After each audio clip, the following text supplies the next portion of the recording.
due importanti appuntamenti culturali organizzati da Aerolingue, la rassegna di incontri culturali e librari venerdì e poi un altro appuntamento domenica.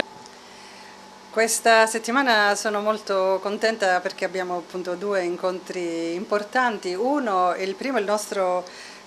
classico appuntamento del venerdì con gli autori, e in questo caso abbiamo un autore che è anche un mio caro amico ed è Alberto Todaro. Il libro lo conosciamo tutti, almeno tutti gli agrigentini, Ce la so, è un libro che sta avendo tanto successo, meritatissimo, appunto perché è un libro che tutti gli agrigentini dovrebbero leggere, un po' come memoria, insomma, della nostra storia recente, un po' anche come modo per rinnamorarci tutti della nostra città.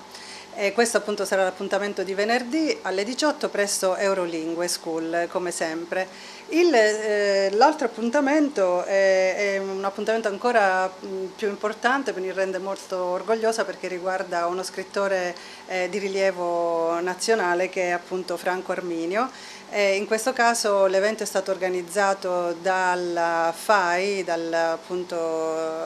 gruppo giovanile, del FAI giovanile di Agrigento e dalla delegazione del FAI di Agrigento, insieme a Aerolingue School e insieme all'associazione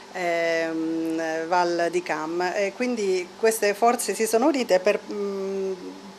mettere insieme un evento che non è una semplice presentazione di un libro, ma è appunto il racconto della paesologia, che è un po' la teoria che ha creato Franco Arminio, basato su un nuovo umanesimo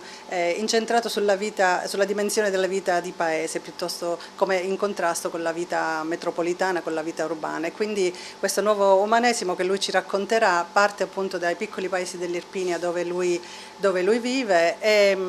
attraverso le sue poesie e i suoi scritti appunto entreremo dentro questa dimensione arcaica che lui sta fortemente rivitalizzando in tutta Italia e nel sud in particolare. Tutti questi eventi fanno sempre parte del programma nostro di incontri con appunto gli autori, per cui sono sempre crediti scolastici e formativi per gli insegnanti, e chi partecipa avrà rilasciato un certificato, in quanto noi siamo scuola AISLI, che è un ente riconosciuto dal MIUR. L'iniziativa ha avuto, diciamo, un ottimo riscontro, questo del terrazze pomeridiane insieme a degli autori. Sì, è stata una serie di iniziative molto interessanti, un programma molto denso e ricco, qualche iniziativa è slittata, per esempio IMD è stato spostato al 26 ottobre, continueremo in inverno e in autunno, quindi magari con incontri più diradati, un incontro al mese piuttosto che una settimana, però insomma state con noi perché ci sarà ancora tanto da vedere insieme e da goderci insieme.